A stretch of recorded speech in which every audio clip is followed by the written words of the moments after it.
आइए सुनते हैं जैस्मिन की आगे की कहानी। अमित के साथ कॉलेज का पहला दिन। जैस्मिन के कॉलेज का आज पहला दिन था। माँ बाप छोड़ने आए थे सारे सामान के साथ। साथ लाए थे वो सूखा नाश्ता, कपड़े और ढेर सारी उम्मीदें। उनके परिवार में ना जाने कितनी पीढ़ियों में एक लड़की पढ़ने अपने घर से बाहर आई थी। जैस्मिन के माँ बाप ने ना जाने किस तरह से उसके कॉलेज के खर्चे का इंतज़ाम किया और जैस्मिन को अपने कंधों पे इस उम्मीद का भार हल्का हल्का महसूस होने लगा था। रास्ते में माँ ने समझाते हुए कहा, सोच समझ के सबसे बात करना, लड़कों से दूर रहना, पढ़ाई में मन लगाना, आदि आदि। बाबा ने ज़्यादा कुछ नहीं कहा। हाँ, उनकी आंखें ज़रूर कह रही थी कि जैस्मिन अपना ध्यान रखना और खुश रहना। शायद आदमी कम ही व्यक्त करता है अपने आप को। कैसे एक 17 साल की लड़की अपने पूरे परिवार की आशा पूरा करने के लिए निकल पड़ी थी, घर से दूर, एक नए शहर दिल्ली में, जहाँ उसका एविएशन कॉलेज में एडमिशन हुआ था। नए जोश, थोड़ी घबराहट और जाने कितनी उम्मीदें लेकर सबने कॉलेज में एंटर किया।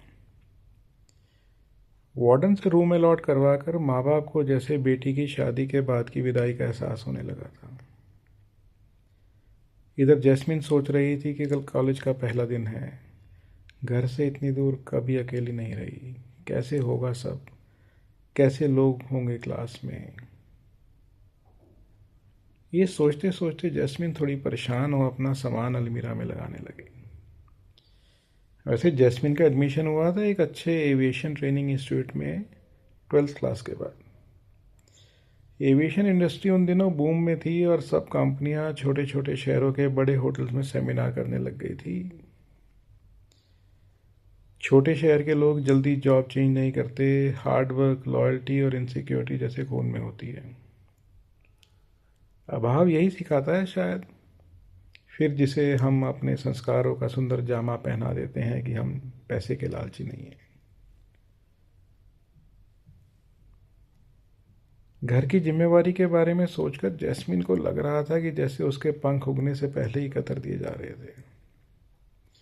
वो उड़ना चाहती थी, जीना चाहती थी, दुनिया देखना चाहती थी।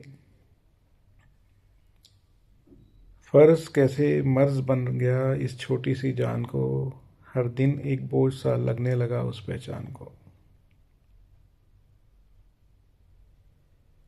ये सोचते सोचते जैस्मिन ने इस बात को एक दूसरे नज़रिए से सोचा कि कैसे एयर होस्टेस बनने का सपना उसके सारे ख्वाब भी पूरे कर सकता है।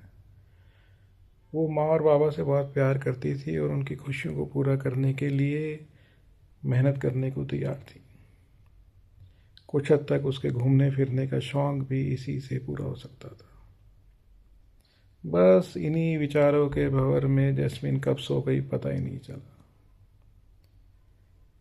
सुबह सवेरे उन्नीदी आंखों में उसे लगा जैसे माँ पुकार रही थी।